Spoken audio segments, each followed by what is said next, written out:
There's only one Ozempic. Hello, I'm Ozempic. Because this ad is 30 seconds, I can't get into everything I'm FDA approved to do, so I'm just going to play my jingle again. But first, ask your doctor about which FDA approved uses of me, the Ozempic pen, may be right for you. Call 1-833-OZEMPIC or visit Ozempic.com to view the medication guide and learn more about Ozempic semaglutide injection, 2 milligrams. Only Novo Nordisk makes FDA approved Ozempic. Now here's that jingle again. There's only one Ozempic. Hey, it's Ryan Reynolds here from Mint Mobile. Now, I was looking for fun ways to tell you that Mint's offer of unlimited premium wireless for $15 a month is back. So I thought it would be fun if we made $15 bills. But it turns out that's very illegal. So there goes my big idea for the commercial. Give it a try at mintmobile.com/switch. Upfront payment of $45 for 3 months, $90 for 6 months, or $180 for 12-month plan required. $15 per month equivalent. Taxes and fees extra. Initial plan term only. Greater than 50 gigabytes may slow when network is busy. See terms. There's no place to escape to. This is the last podcast. On the left. From your glade. That's when the cannibalism started. What was that? What are you saying? There's not much to it. No! Captain Planet. Maybe the Mexican culture is rich with stories upon stories. How the avocado was invented. Where the taco comes from. Which coincidentally started off as a separated human hand filled with chorizo meat. Because the Mayans were fucking savages for a long time. Evil, cruel people. Quantaquaddle. I never know when we're starting the show. And we're done. We're in, man. Oh, we're in the show? We're in. All right, welcome to the last podcast. On the left, everyone, I am Ben Kissel. In studio with me is Marcus Parks. Hi. And as always, in a far, far distant location, somewhere in Canada, there's you. That's me. Yeah. You know, I'm glad you finally delineated it. When people said that they get confused about who is Marcus and who is me and who is Ben, right. I always think about that. Yes, we are identical. We do not have separate personalities. No. And, exactly. And we don't do anything different on the show. In no way are you the one who poops the most and has the craziest theories. In no way am I the one who keeps it all inside. Oh, I forget. He's the rational one. Yeah, it's always weird. You have that reputation, Ben, as the rational one. Team Trump. Don't even get me started on Donald Trump. Let's not do this. No, we're not doing that. No. Let's go for another rational man. Oh, my God. Okay, so part 4, our first part 4er. Yeah. We got to go back to Drifterland. Of course, we're talking. Okay, again, let's get back into the mood of, Yes. of Henry Lee Lucas and Otis Toole, the world of the Hand of Death. All right? First thing I want to do, you're going to want to do, all right, before we even start, is that if you go to the gym, take those gym shorts you got, right? And just work out inside of them for like a week with no washing, right? Then go take a shit. Like, first, go get a bunch of Indian food and maybe a bunch of tamales, maybe something Mexican, right? And eat it to the point where you're almost throwing up. Then take a rancid shit in the toilet. And while you're taking that shit, smell the shit through the pants. Put the pants up against your own face. All right? And then literally eat an entire cigar. We are now in the mental headspace of Henry Lee Lucas and Otis Toole. Right, and take a hammer to a couple of your teeth while you're at it. Finger a retarded girl. I'm not saying Well, I mean, to be fair to Henry, that is where our story picks back up. Which Henry are we being fair to? Both, neither. I don't know. There's a fine line between Henry Zabrowski and our main character, Henry Lee Lucas. That's right. I'd also say by each chapter of the Henry Lee Lucas story, we can just start talking about how this is 2 knuckles deep inside of Becky. Last week's episode was just the tip. Just leave Becky alone. Can we leave Becky alone? We can leave Becky alone, but you know what? What Henry Lee Lucas says is that he left Becky alone as well. Now, if you'll remember, we're picking back up. Of course, the last 2 episodes ran parallel to each other, much like books 4 and 5 of Game of Thrones. Yeah, I'm gonna do it. I threw it down. Yeah. We got a nerd alert 3 minutes in. They ran parallel to each other, so we're coming back with Otis Toole heading back to Jacksonville, Florida, and leaving Henry Lee Lucas and Becky alone to travel on to California. Now, we don't know the actual truth about Henry and Becky's relationship, only what certain people who knew them reported. Again, the idea is we don't know any truth about any of this. Henry Lee Lucas literally lied about every single section of the story. We're going to see this as we go. We're going to get into the confessions. He legitimately, it's because they're wildly different. It's not like slightly different. It's, it goes from I killed 1,000 to 1,500 people in the name of the devil to I killed no one. And then also with the same thing with his relationship with Becky. We're going to see it right here because he says that they never actually had sex with each other because Henry could literally only have sex with dead bodies, which in my head, which is worse? Right. That is the funniest defense that Henry Lee Lucas has for not having sex with Becky is that I just have sex with corpses. So you got their relationship is just slightly more disgusting than Juliette Lewis's relationship with Rodney Dangerfield in the movie Natural Born Killers. If you remember that sitcom parody where Rodney Dangerfield goes tell her to take a shower. And Clean for me. one of the most disgusting scenes in cinematic history. Yeah, and from what Henry said, he didn't actually know how to quote-unquote love a woman. Now, what does that mean? Does that mean physically love? Is that like a sex thing? Like he legitimately was like, I kept sticking it in the belly button. But it's mostly what I'm used to, all right, is that when you get a lady corpse, is that you can make the hole wherever the hell you want. Right. That's why I like it, because sometimes I like it up near the face. And I know she's got a mouth, but it's just something about making a new one. Yeah, that's my favorite. Like you have your Leonardo DiCaprio's. You'll never know how to love one woman because there's too many women out there that want him. But Henry Lee Lucas literally didn't know how to do it. And this is not going to be the last time we compare him to Leonardo DiCaprio.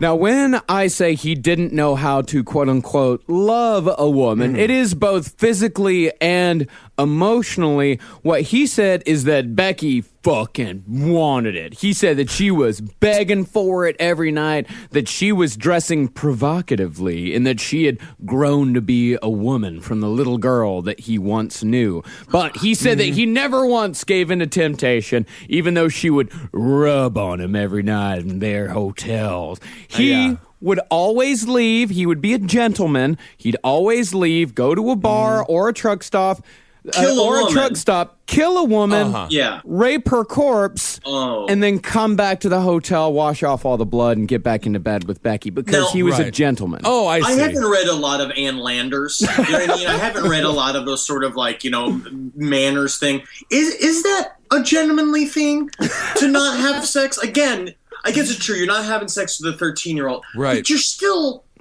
the kill and rape. Yeah. That's worse. I'm going to go ahead and make the value judgment here. It's worse. I can't stop thinking that Becky just looks like Honey Boo Boo, and then I just see Henry Lee Lucas as a little sugar bear. He's just like, I will never touch you. I'll never touch. I'm gonna go kill a woman. Henry, you look truly confused on if raping and killing a woman is better than having sex with your child bride. I'll put it this way, all right? You're not a judge. We will just say Henry is not a judge in any court of law. If you give a child bride an orgasm, is that legal marriage? Illegal. Illegal.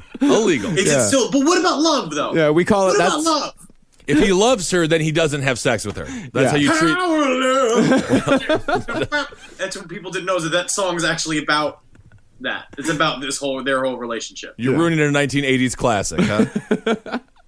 So by January of 1982, the pair had no car and were reduced to hitchhiking when, outside of Hemet, California, a businessman named Jack Smart spotted the two and took pity on the filthy little couple, picked him up. Should have been Jack Dumb. That is fun. So Jack and his wife ran a local antique store. They were always in need of extra laborers because in an antique store, you have a lot of refurbishing to do. You have to do a lot of rebuilding on old furniture. So they a lot of who doesn't work well with fragile antique furniture than a one-eyed.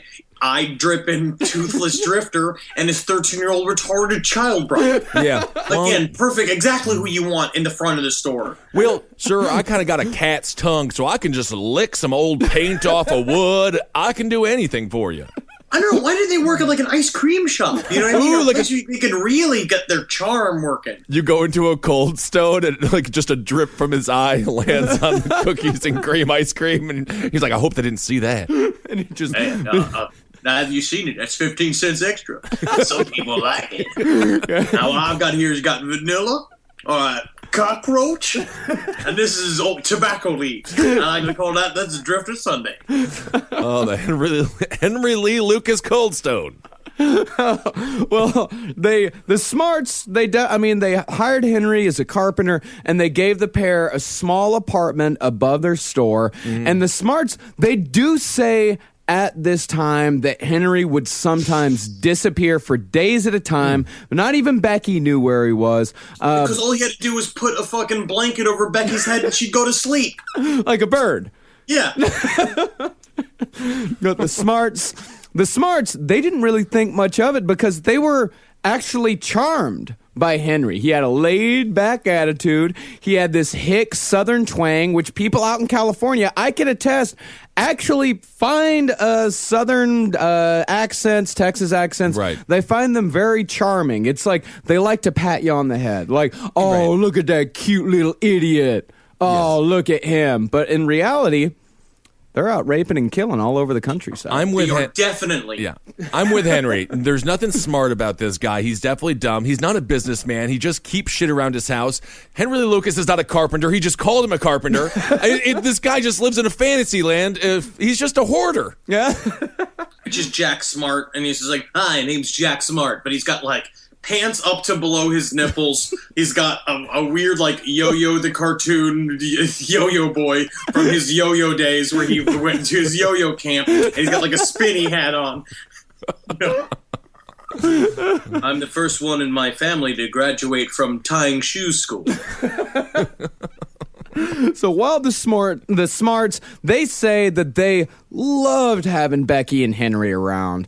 Eventually, they got word that Jack's wife's mother, who lived back in Texas, was getting to the point of not being able to take care of herself anymore. Her name was Kate Rich. She was a feisty and independent old widow who refused help from anyone who offered. Everyone knows the stubborn old woman.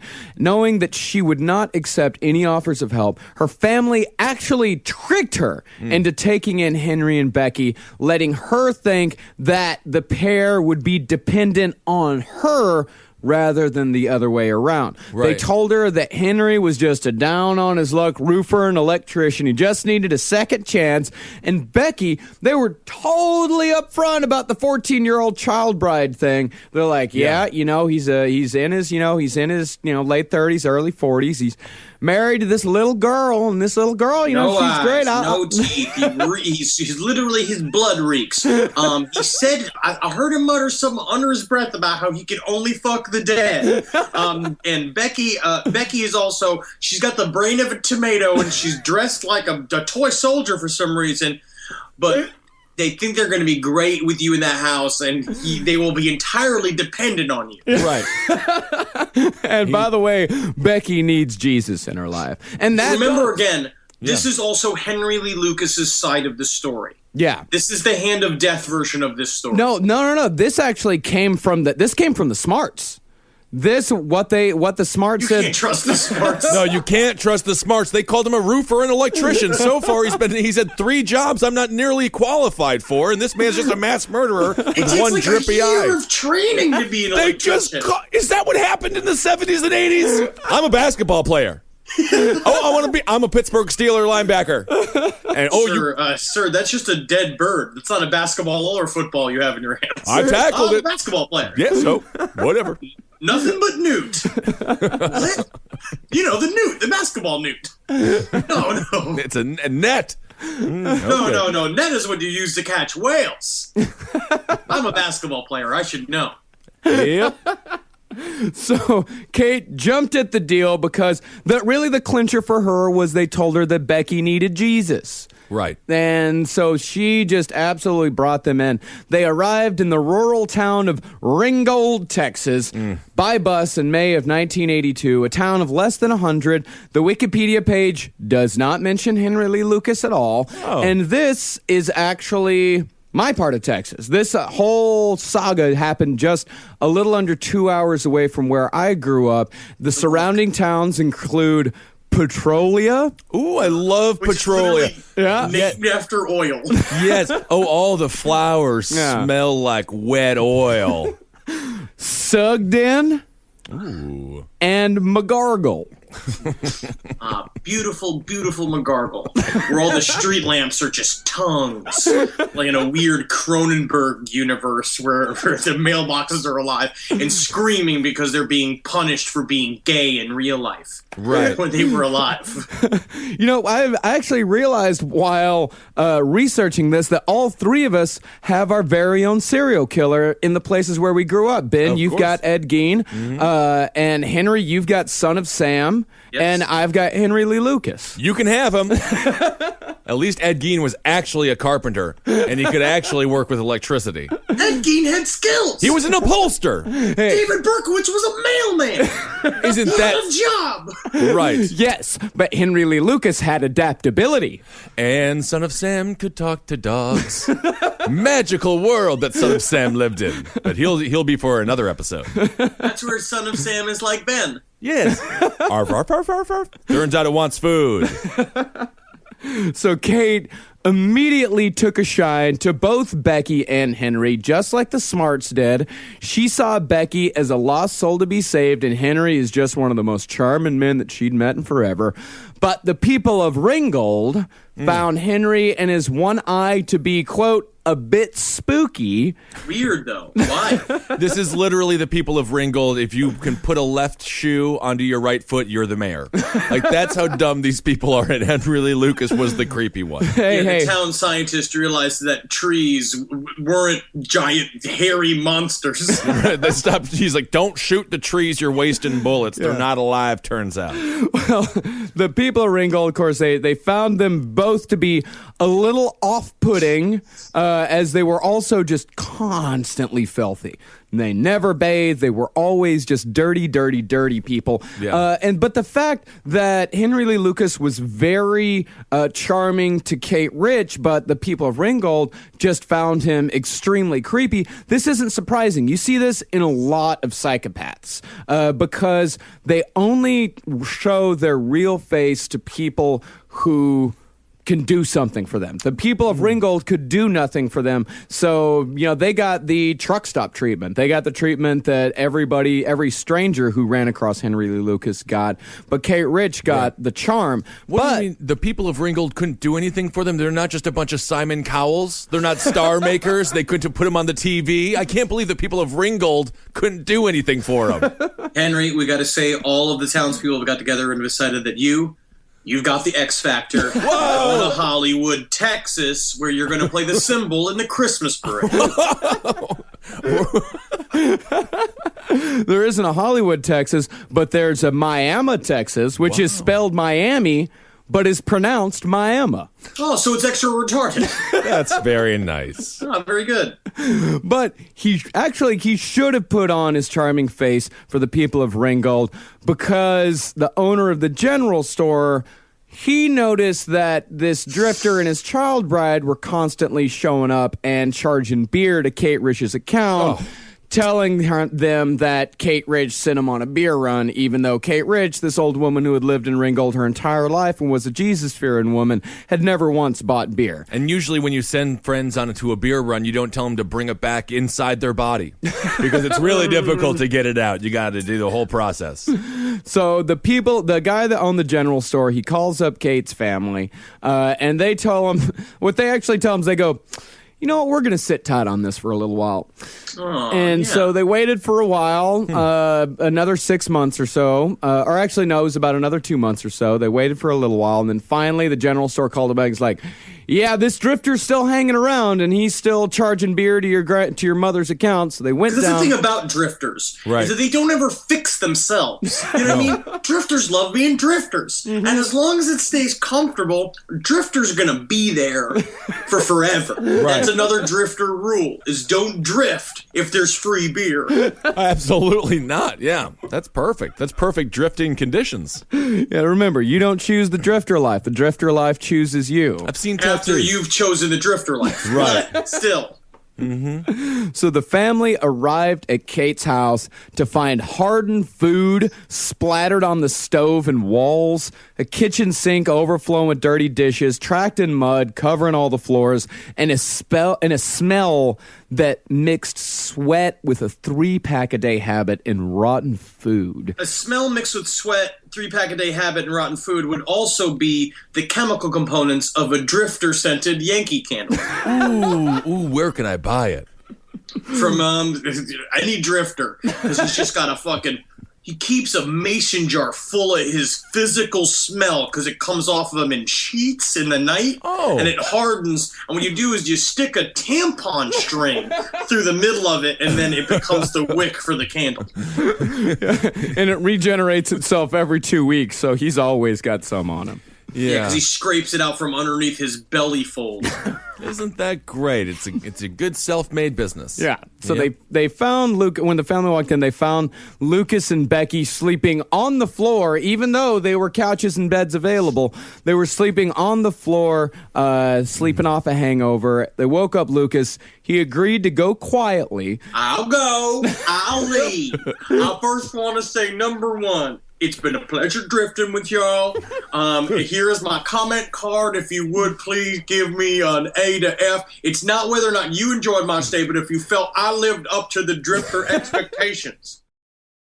This podcast is brought to you by Squarespace. Squarespace is an all-in-one website platform that helps you stand out online. Yes, that's right. You don't have to smash your face with a hammer. You can just start a business. It's got everything you need on Squarespace, from securing your domain to building a professional site and showcasing your work all in one place. Let's say you want to show everybody how you can carve your ribs out of your lower abdomen so that you look more like a Ken doll. That's amazing. You can bring your vision to life with AI-powered design or curated templates, plus flexible editing tools that helps you create something that truly reflects your style, especially if you are somebody that is trying to corrupt the young men of America. That's what Squarespace is really going to help you. Squarespace makes it easy. It makes it easy for you to put all that together, and you just go to Squarespace and do it all. Thanks, Braden. Head to squarespace.com/left for a free trial. And when you're ready to launch, use offer code LEFT to save 10% off your first purchase of a website or domain. Adobe Firefly is the all-in-one creative studio with AI-powered image and video editing for today's creative process. Built for creators of every kind, Firefly helps you generate, edit, and experiment fast. Because the asks aren't getting smaller, the budgets aren't getting bigger, and the timelines, oh yeah, still tight. With all the best creative AI models in one place, Firefly brings your ideas to life. Unlock a better way to make with Adobe Firefly. Hey, it's Ryan Reynolds here from Mint Mobile. Now, I was looking for fun ways to tell you that Mint's offer of unlimited premium wireless for $15 a month is back. So I thought it would be fun if we made $15 bills. But it turns out that's very illegal.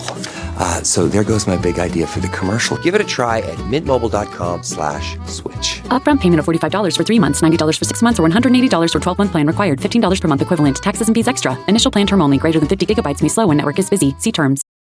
So while hitchhiking to the nearest largest town, Wichita Falls, which is also kind of a shithole in its own right. Okay. Henry and Becky were picked up by a preacher named Reuben Moore, who ran a small religious community called the House of Prayer. Unfortunately, the house itself was actually just a real long chicken coop about 10 miles south of Ringgold, where they started off. I would also now go to say, according to Henry Lee Lucas's word, and even Otis's tool recognition when they're talking about each other's lives, this is supposed to be what Henry considered to be the happiest moments of his life. Yeah. Were at the House of Prayer. So take that in mind. And when you say house, Henry, you do mean chicken coop still. Not in the eyes of the Lord. Lord went ahead and put insulation on that house, and put a door on that house, and put walls on that house, and put chairs in that house. That's what the Lord did. In reality, it was a chicken coop. But the Lord thought about it, and in our hearts and minds, you could barely hear the bats that would gather at night.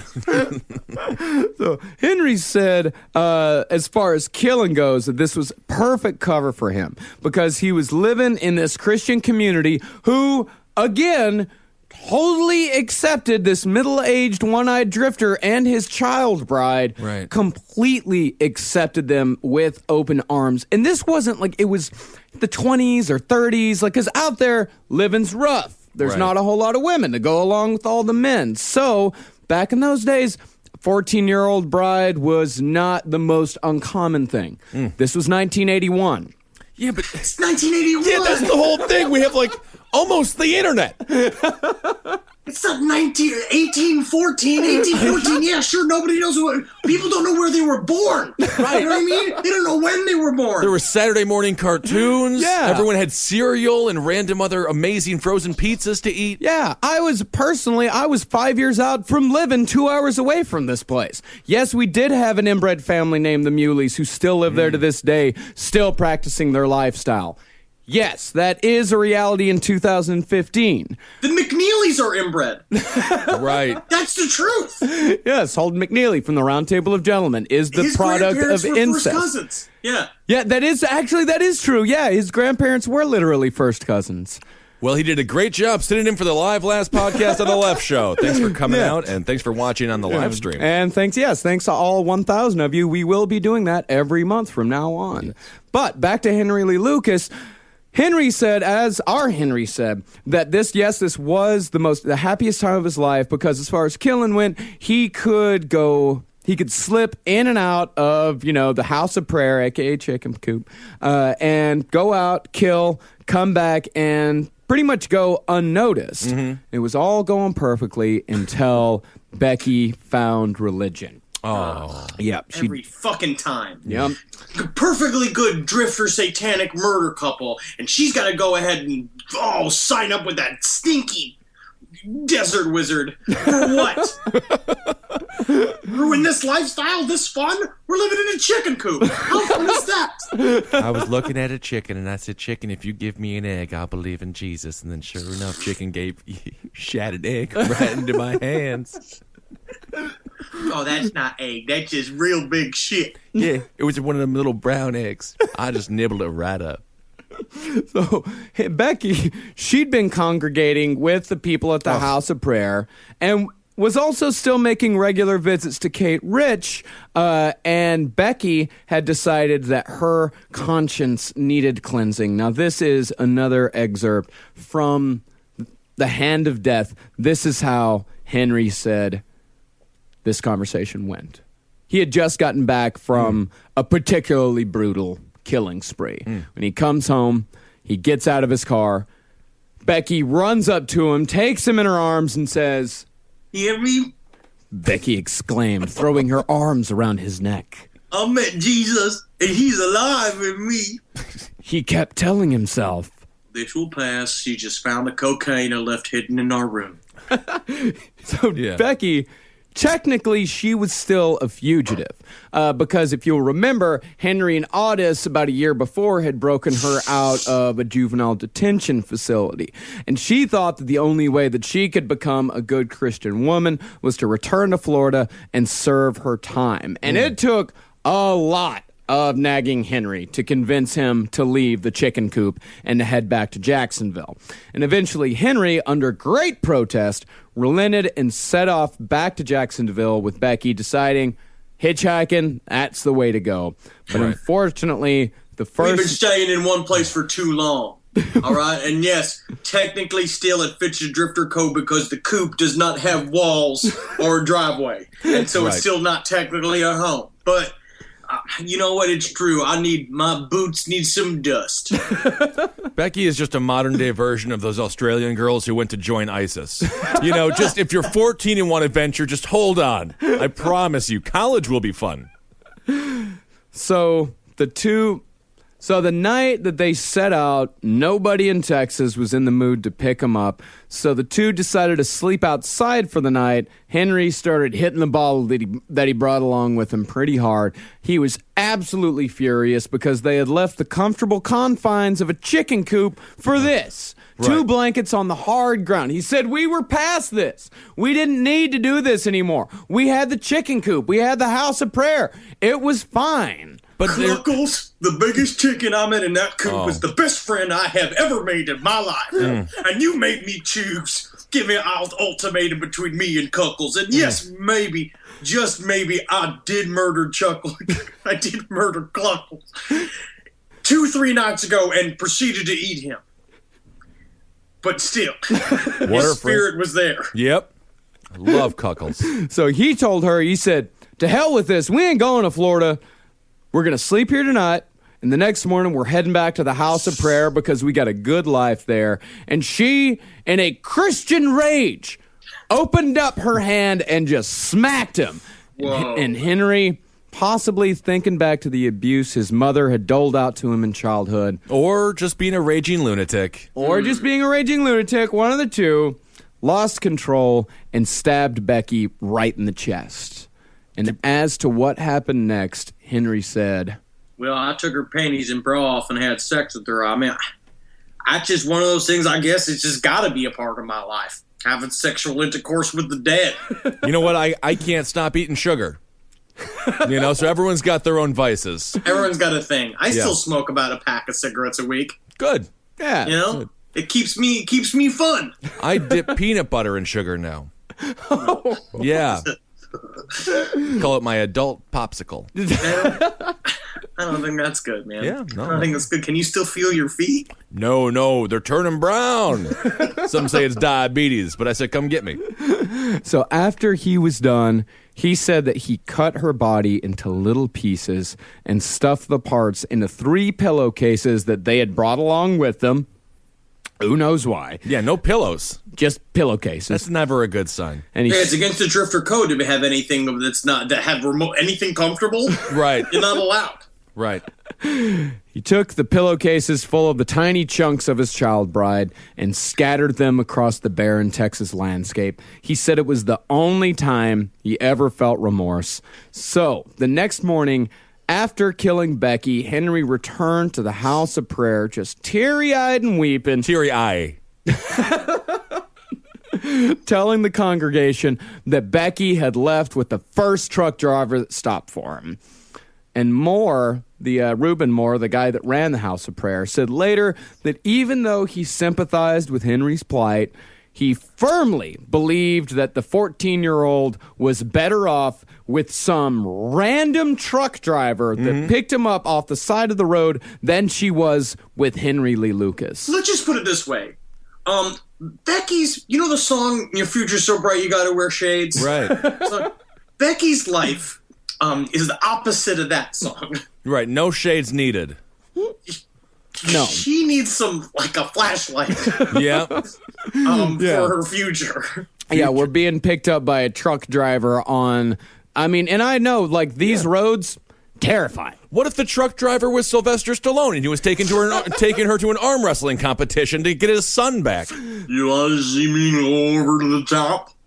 I'm about to take this big arm of mine and I'm going up over the top with it. That's Sylvester Stallone on Quaaludes.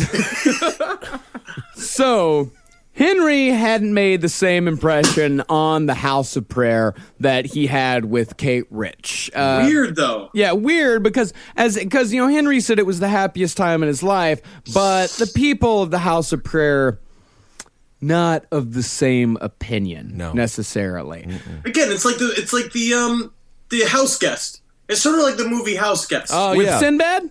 Yeah, where Sinbad got a lot more out of the house than they got from him, and then he vice versa. So does Henry Lee Lucas go and teach them lessons about life and love, and take the teenage son and teach him about dating, and teach the dad about finding joy in his middle ages? No. Doesn't happen, huh? No. But he does return without Becky and does continue the same lifestyle. You know, and I mentioned Kate Rich earlier. She had heard about how Lucas had returned to the house of prayer without Becky. Because remember, Becky had been visiting Kate Rich regularly during this entire time. Worried about her well-being, Kate arranged for Henry to take her to church about a month after Becky disappeared. Henry showed up early that day and told Kate, like, listen, I know I'm early, but I just wanted to head over the state line into Oklahoma to grab some beer before church. Oh, of course. You always drink about, 12, 15 beers before church? That's normal. Absolutely. What's a second pack of cigarettes without a third or fourth thing of a six-pack of beer and then having to crawl into church because, just so... because it's like, you got to add that smell on top of the incense with your body and your blood stink. Right. And your weeping eye. Like, man, what a great addition to that house. You know what this also reminds me of, it just cracks me up. It's like Charles in Charge. Yeah. There were several plots to movies and television shows in the 80s and 90s about a drifter that just showed up. Right. It just made everybody's life better. And everyone just thought that met him just thought that this was the beginning of one of these movies. That he's just rough around the edges. So Henry, after driving back, he got the beer and started, as he said, started drinking as soon as he left the store, before he even got into the car. Oh, so he's the world's coolest guy. I didn't know that until now. Yeah, so he popped open a beer, and on the way back to church, Kate started to insinuate that maybe it was Henry's fault that Becky left. The guy who went over the state lines before church to get beer? Mm-hmm. He was at fault for Becky's leaving? Well, she was insinuating as such. You mean to tell me that she thought that Henry Lee Lucas, who had blood stink, would disappear for weeks on end and lived happily in a chicken coop, couldn't keep a marriage together? She insinuated that maybe it was Henry's fault. Henry started getting very annoyed at her accusations, and then Kate started insinuating and asking questions like, where's Becky? Like, I don't believe you. She started to say, like, I don't believe that she left with this trucker. What did you do to her? And Henry spun off the road, stopped, pulled out a knife, stabbed Kate right in the side multiple times, got out of the car, pulled the old woman out, and had sex with her corpse. We're failing to, you just browsed over the fact he did 3 donuts in a row, perfectly parallel parked his car. It was one of the cooler stops of all time. Yeah, he did the McGargle drift. That's what we should start calling this Fast and Furious 9, the McGargle drift. Yes. Yeah, absolutely. Yeah, except he did the parallel park near Lonely Oil Derrick. Oh. Little lonely pump jack. Oh, isn't that just I thought that was a man named Lonely Oil Derrick. Who's just a man covered in oil, being like, I could be rich if only I had a bucket. A nice little oil spout, or as they call them in Texas, a Texas palm tree, which is kind of fun. So he then, after having sex with the corpse, cut the body into small chunks, as he had with Becky, drove back to the house of prayer, and burned the body in the communal kitchen until there was nothing left but small bone fragments and ashes. Henry, what you cooking in there? Kate. Okay. Did you say cake? Cake, yeah. Did I? What was my fake answer? You know what they also will say, too, is that in the Confessions of Henry Lee Lucas, this is a thing where, of all of the lies he will tell and the stories he will make up, when they go to this oven in the house of prayer, they will find Kate's glasses in the ashes where he burned it. So there are these are little connections. Same thing with Becky, where they said later on they believe they found her body dismembered out in the middle of the desert. These are where the weird things of, like, Henry Lee Lucas was obviously absolutely not telling the whole truth, but there are moments of truth. Well, he definitely killed this woman. Yeah, these are the only crimes where there is any physical evidence whatsoever. Everything else is hearsay, conjecture, and Henry's own confession, which confessions mean jack shit in a court of law. Did they ever find the bones of Cuckles? No, because he likes it. He like the bone is put them and scrapping them, and he keep them in a little bag around his fucking neck because he's like, Cuckles and me will never be apart. Oh. But about Kate Rich, was she just an unassuming old Christian woman? According to the Hand of Death, Kate was actually hard as nails and capable of any crime. Money was the god of her life, and she'd do anything to turn a profit. The night that Henry killed her, he watched as a young black man dressed like a New York pimp. Which is just how he thought all black men dressed. Yeah. He was probably just wearing a t-shirt and jeans. Yeah. And a man who appeared to be a banker. Again, a man with anything but a drifter outfit, which is a leather vest with no shirt on and ripped pants. And they met with Kate and left late. And after they left, Henry killed her, cut an upside-down cross between her sagging breasts, stuffed her in a bag, and threw her in a culvert. You don't got to mention that her boobs are sagging. This is a dead woman. Well, Max Cole mentioned that her boobs were sagging. I'm just quoting the man himself. All right. I don't think that Max Coleman found women to be attractive. Yeah, I don't think so either. And after this, Henry supposedly went on his final spree, heading out to California. Here's how the Hand of Death describes his trip. Without Becky, he was lonely. But his stash of cocaine, LSD, and angel dust gave him some solace. He didn't need sleep. It always gives me solace. The LSD would keep him going. With the hot, dry, desert air streaming through the open windows of his car, he laughed and shouted, I belong to the devil, and no one can touch me. Whoa. He's like Hunter S. Thompson in Fear and Loathing in Las Vegas, but with no artistic talent or ability to read or write. No friends. No friends. No friends. But when Henry ran out of money, he found himself calling up Reuben Moore at the House of Prayer for help. But Reuben had already been contacted by a Mr. Hound Dog Conway, the sheriff of Montauk County, where Ringgold was located. I actually think it's a hound dog. to give this and a trench coat on, like the gruff. To give Hound Dog credit, he actually did solid police work in tracking down Henry Lee Lucas. He had dug through Henry's past because, of course, Henry was the last person to be seen with Kate Rich. So he knew that this man, and he had also gone out to the House of Prayer, and they said, like, well, you know, like he did have this 14-year-old child bride that he left with one night and came back the next morning, and she was gone. He said she had gone with a truck driver. So he started digging into Henry's past, and he found that Henry had an outstanding warrant in Maryland for car theft. And so he instructed Reuben Moore, tell Henry, it's like, yeah, come on back, Henry. Like, we'll take you with open arms.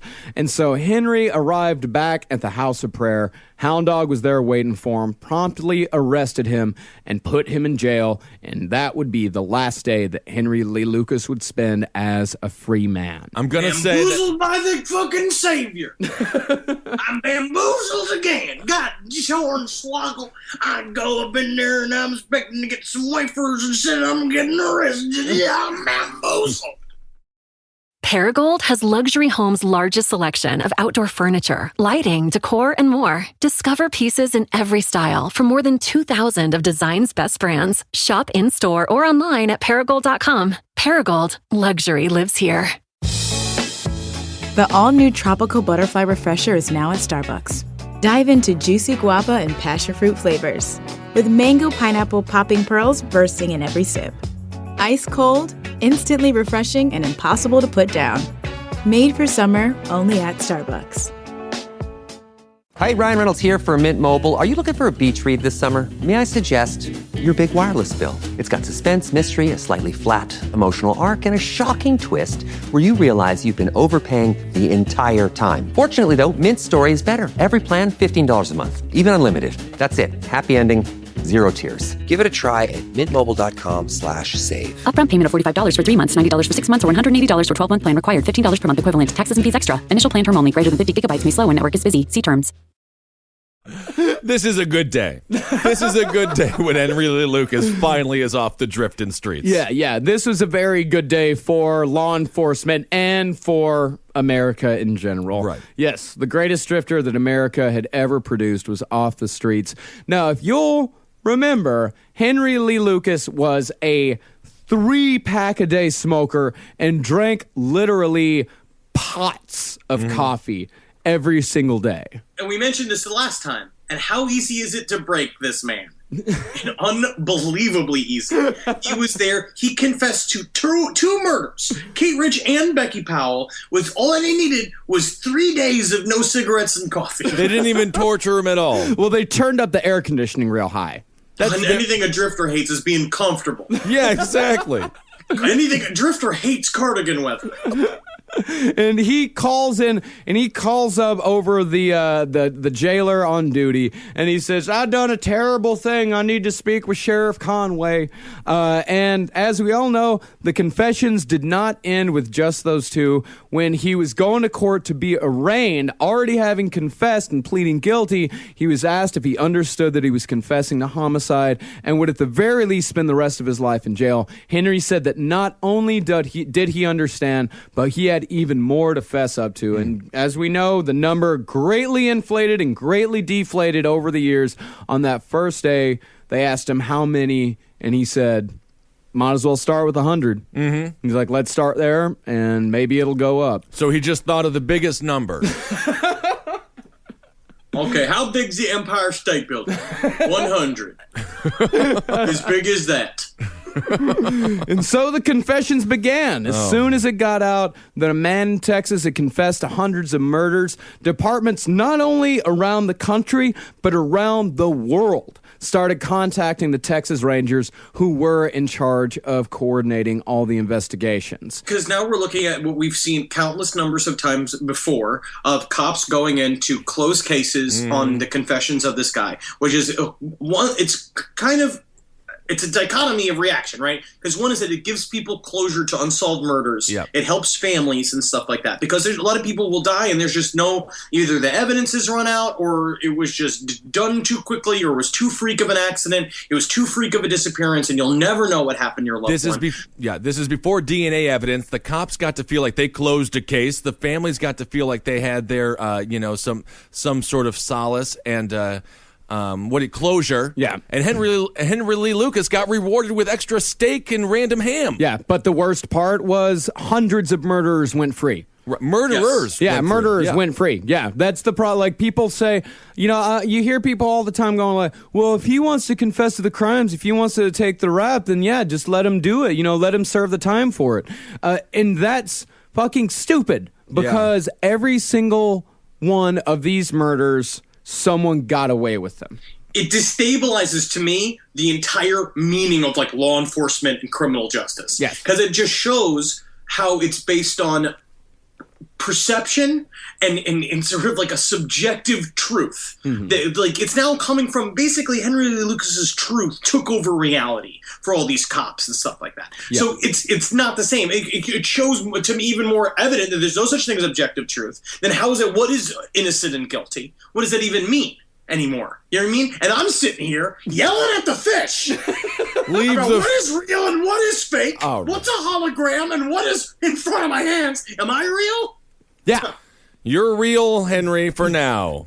And so the more Henry Lee Lucas cooperated, as you said, Ben, the better he was treated. He was never without cigarettes or coffee ever again until the end of his days. His cell was completely separate from the other prisoners. He even had a little space that he called his office. He was living like El Chapo. And this is what Henry had to say about what happened after he started confessing to the crimes. It's like being a movie star. You're just playing the part, You don't think of it, you just play it. Make out that you're the worst serial killer in the history of the United States. And that's what I did. I was at home. So some officers, as far as Henry Lee Lucas's confessions, and when you watch these documentaries, these like biographies, A&E biographies about Henry Lee Lucas, you have so many officers that are trying to justify these confessions so hard. They want to believe so bad that Henry Lee Lucas committed all of these crimes. So they have it just opposite of how it's supposed to be. You're supposed to be skeptical, but they're just like, I want to believe. Yeah, but they have this illusion of skepticism where they say it's like, well, you know what? He knew things. He knew certain details about the crimes that, only the killers could know. But Henry Lee Lucas was such a skilled manipulator that he could ferret out details of a case from an investigator and feed it right back to him. Like, he could just get those tiny little hints, those tiny little clues. The tiny hints were just like, so you left her in a field next to a tree, right? He's like, I left her in the field next to a tree. Yeah, and they would, and they would also, when he would take them out on these field trips to say like, all right, yeah, I went out and I buried this body here. And the cops would come out and he'd say like, yeah, okay, so, it was that house right there. And the cops would be like, you sure about that? And he'd go, well, I could get another pack of cigarettes and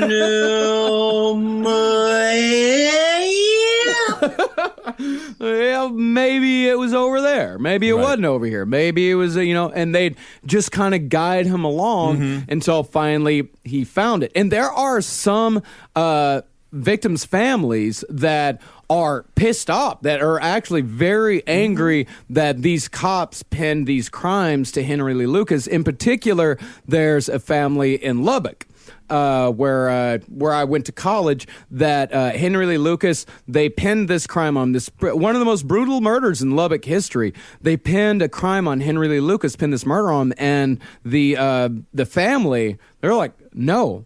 We've seen the evidence that Henry Lee Lucas was not even in the state at the time that this murder happened. Right. They're letting this murderer go free. And the Lubbock police, they asked the Lubbock Police Department, they're like, nuh-uh.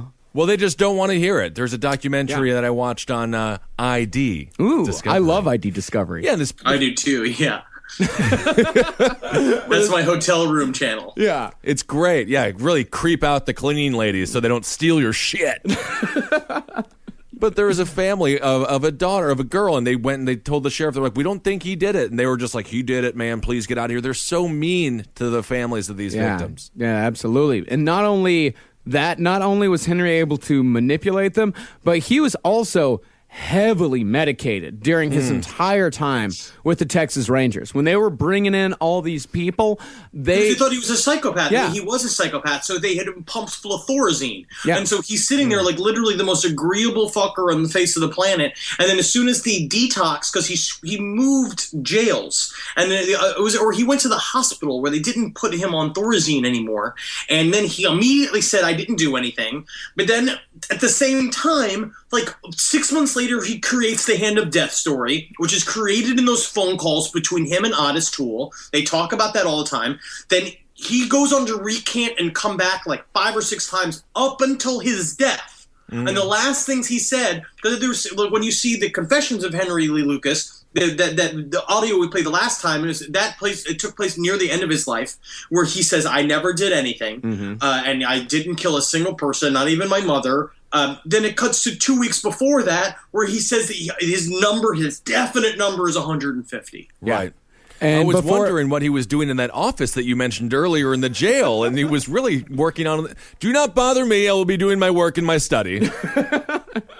And even before that, like when it eventually went to zero, there's this fantastic article written for the Dallas Observer that was written near the end of his life, where this journalist talks about how he had gotten access to Henry Lee Lucas because he wanted to write about all of the false claims, wanted to write about the families that claimed that Henry Lee Lucas didn't actually do it. And when this writer got a hold of him, he goes, all right, there were 3 people.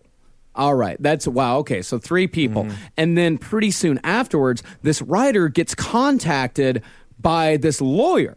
And this lawyer says like, hey, you need to come and visit me in my office. I got something that I need to show you. This writer shows up, this journalist shows up, and the guy says, all right, here's what I have to show you. Come on in, darling. And he said, this is Becky Powell. That's what he said. He said, this is Becky Powell. This is Henry Lee Lucas's child bride, all grown up. And the woman did look like Becky Powell. Right. She did. She had a scar on the same place on her face. And she knew things about Henry Lee Lucas that not many other people knew. And so it went on for a little while, and this journalist is starting to think. And what she said, what happened that night is that Becky actually did get into the truck with the truck driver, and she went off and changed her name because she decided like that the whole Christian story she said wasn't true, that she just wanted to get out of there. She changed her name, and she didn't even know that Henry Lee Lucas was a serial killer until she saw his face on a paperback in a bookstore years later. And she went to go pick it up thinking that it was Henry Lucas, just super tiny and sitting in the bookstore. And she was like, Henry, where you been all this time? Kissing the book. It's like, wait a second. Oh, this is one of them paper movies. So days go by, and this journalist is kind of starting to believe a little bit, and then he suddenly gets a phone call, and this is how far Henry Lee Lucas went with this shit. He gets a phone call from the supposed Becky Powell saying, listen, I'm not Becky Powell. I actually am in contact with Henry Lee Lucas. I read about his story. I got a hold of him. She's one of those women that becomes obsessed with a serial killer and gets a hold of them in prison. And Henry Lee Lucas convinced her to pose as Becky Powell for his own amusement. Where did you learn this again, Marcus? It's a great Dallas Observer article. This is highly interesting. It is. This is amazing. It's just like, why go so far with the lie?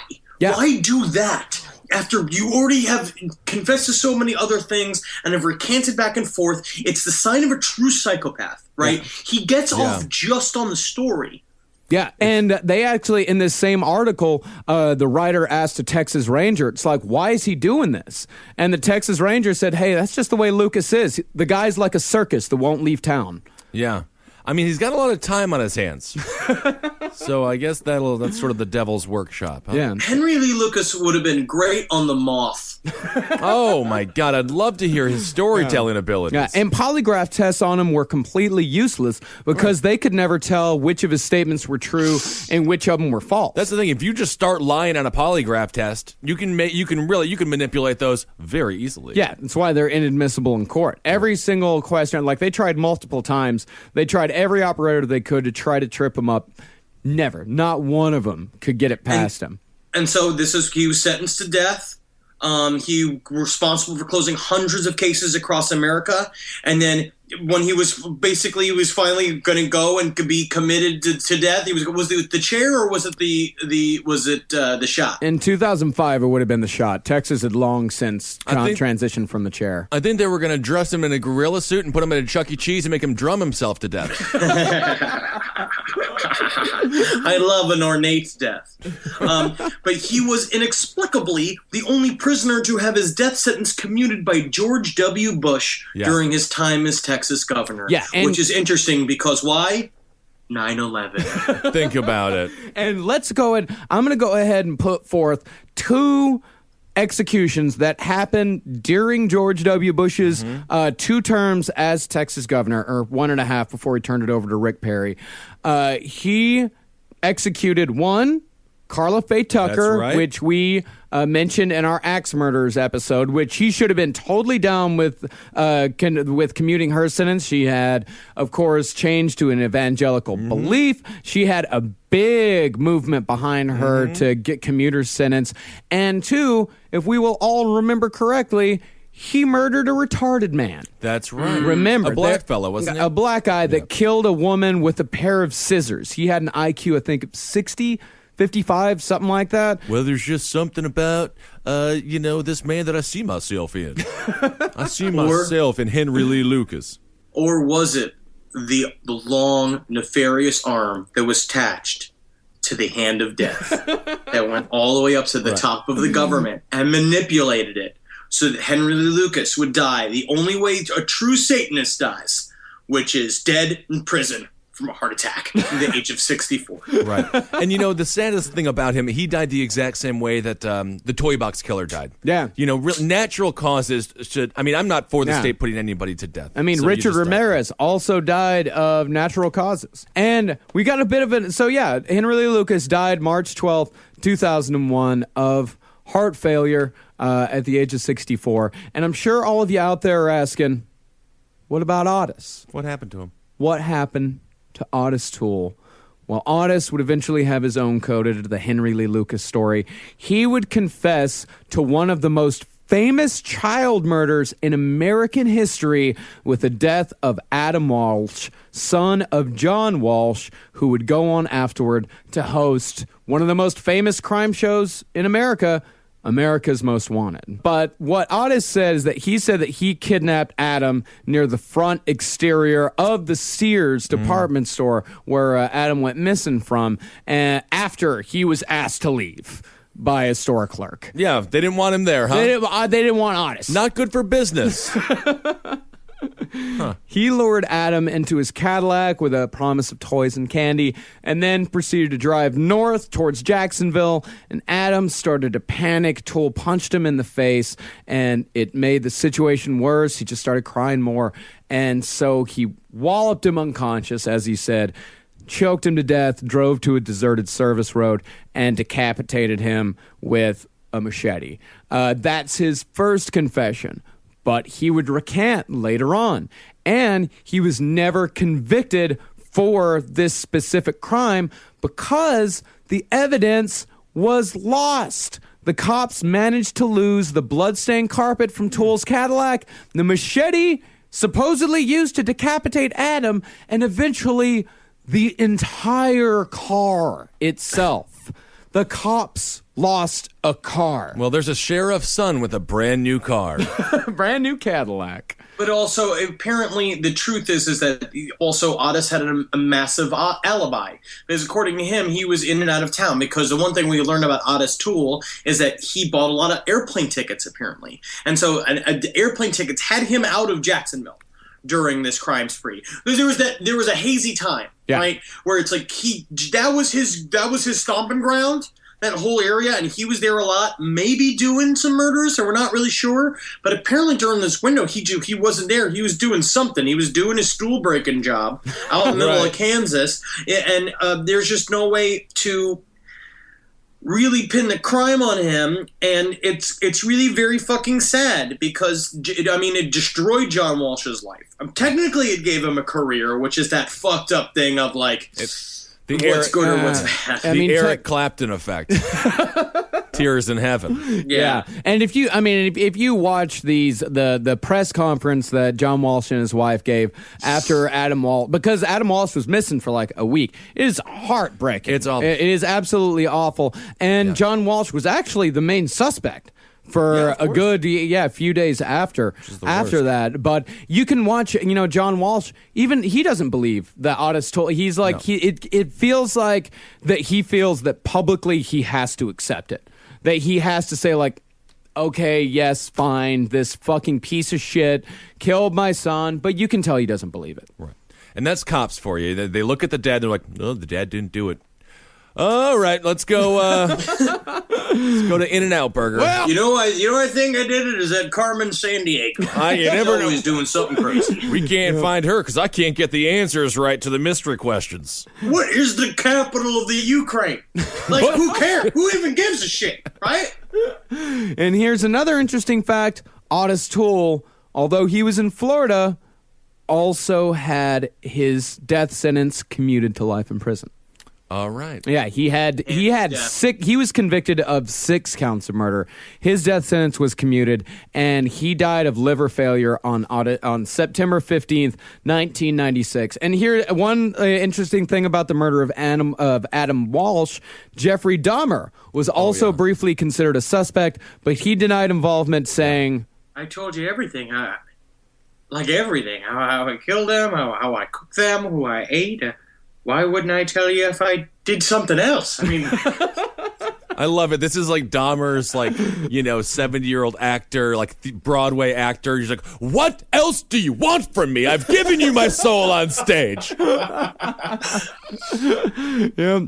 And so, and what's funny is that Oz died in 1996, but the cops waited until 2008 to announce that the case was officially closed. Right. Despite no new evidence coming up, despite them losing the old evidence, it's like they finally got around to it in 2008. They're like, oh, yeah, the drifter definitely did it. It's awful. It's so difficult to find justice, and if you look to law enforcement for it, you're going to be often, you're going to be very disappointed. Yeah. Sometimes it does work. Sometimes the system does work. As far as these serial killers go, I think that Henry Lee Lucas is somewhat rare. And in the future, we are going to be definitely doing an episode on some of the actual super cops out there that do help catch serial killers before they get up to Bundy numbers or to Gacy numbers. Especially, the Manhunter guys and John Douglas, those sorts of guys that are actually super cops, and guys like Hound Dog Conway, who caught Henry Lee Lucas pretty soon afterwards.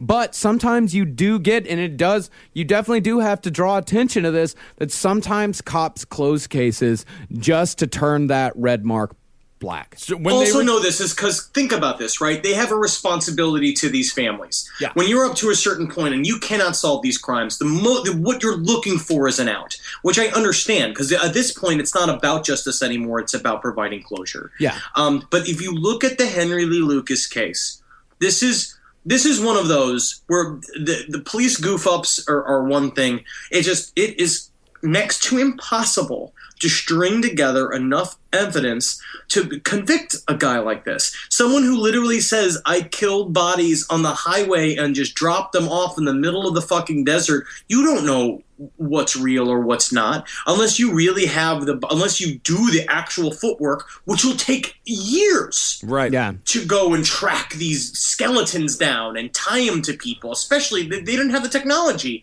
So I don't really blame the cops in this specific instance because drifter murders are just they're the most chaotic. They're the butterflies of the murder world. Yes, serial killers are the hardest ones to solve. And highway murders, the highways are the killing fields of America. But more unsolved murders happen along the highways than anywhere else in America. They are extremely dangerous and they are just littered with bodies. And yes, I mean, the cops, a lot of times, but it's like the Lubbock cops. I understand some highway patrolman that's trying to clear some murder that was found on mile marker 234 on I-30 or I-20. I understand that. Mm-hmm. But the Lubbock cops, that shit is unforgivable. They just wanted to close a case. They knew that the evidence didn't add up. It is so obvious. And they still say, nope, he did it. And those guys, those are the assholes. I always just say blame it on the rain. Don't even know what it means, but I just say blame it on the rain. And in our Super Cop episode, we will be discussing Henry Zabrowski's New York City police officer father, Mr. Zabrowski. You want a super cop? That's the guy you're looking for. That's right. I tell you what, my dad did catch a murderer, a guy that was wanted for murder in 3 states. It was an accident, but he did have to run and grab it. So, wow. And so, how is your father's build compared to yours? We are exactly the same. That's great. Well, the streets of New York were safe for a couple of years when Pa Zabrowski was walking the beats. I would say they were a little bit more funny. Yeah, they were definitely. All right, well, that's the 4-parter on Henry Lee Lucas and Odyssey. Oh, what an odyssey it was. Oh. I'm so glad. Crazy.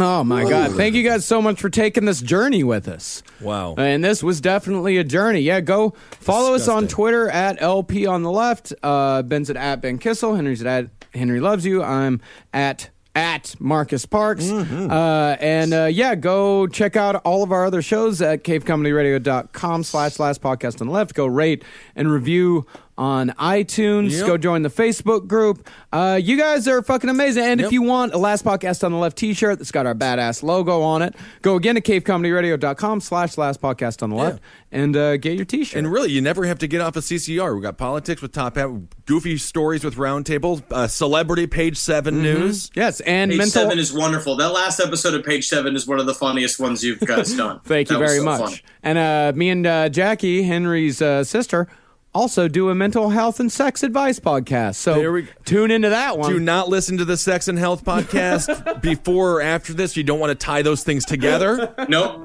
At all. No, you don't. And again, I'm going to keep plugging this just because it means a fucking lot to me for people to watch it. Your Pretty Face is Going to Hell, Sundays at 12:15. It's just, we on Adult Swim, we're doing our best to serve Satan well. And we need your Orgon energy. So please, if you will watch it and masturbate, that would be really great. That's great. And actually, tonight at 3 o'clock in the morning, I will be on Fox News' Red Eye. Ooh, wonderful. That will be on the 2 tonight, o'clock, July 29th? July 29th, Awesome, yes. And also go and buy the Cowman album. It's available on iTunes now. And in honor of Henry Lee Lucas, at the end of this episode, we're going to play a song called Maggie about a lot lizard who ends up dead. Oh, very nice. Hail yourselves, everyone. And Hail Satan. And Heil Geen. Megostalations. Megostalations. That's right. Goodbye. Peace in the Middle East, everybody.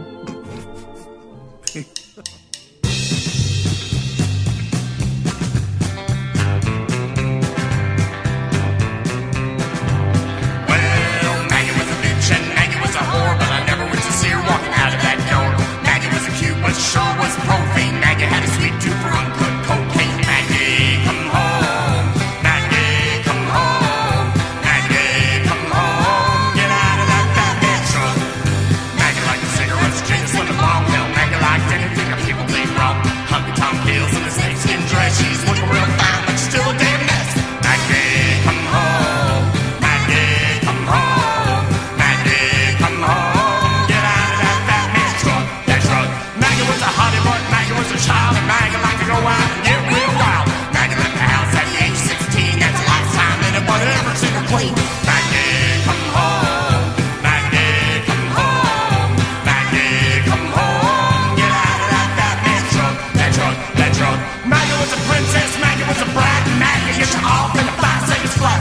Maggie's gonna fall down and Maggie's gonna cry. Maggie's gonna get hurt, Maggie's gonna die. Maggie, come home.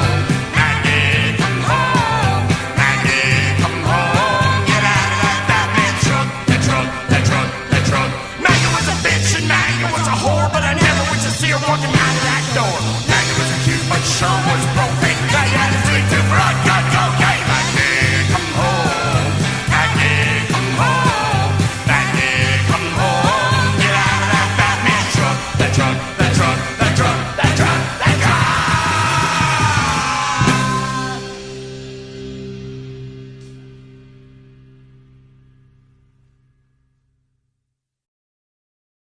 In the fight against Alzheimer's, now matters more than ever. Because now we have treatments that could change everything. But now is no time to stop. Now we've got momentum, so now we use it. Now we seize the moment. Now we turn the tide. Now we make a difference and make some noise. Now is the time to get up, get out, and join the movement. At the Alzheimer's Association Walk to End Alzheimer's, held in over 600 communities nationwide. And we need you with us. Because now is the time for hope. Join the fight at alz.org/walk. Introducing Taco Bell's new jalapeno citrus salsa. With bright citrus, real red jalapenos, guajillo chiles. Usually, you add sauce to the food, but when the sauce is this good, the food is just there to get the sauce to your mouth. That rolled quesadilla, not a rolled quesadilla anymore. Now it's a sauce shovel. Taco Bell's jalapeno citrus salsa. Get it with any item on the Cantina chicken menu while it's here. At participating U.S. Taco Bell locations for a limited time only. While supplies last, contact store for availability.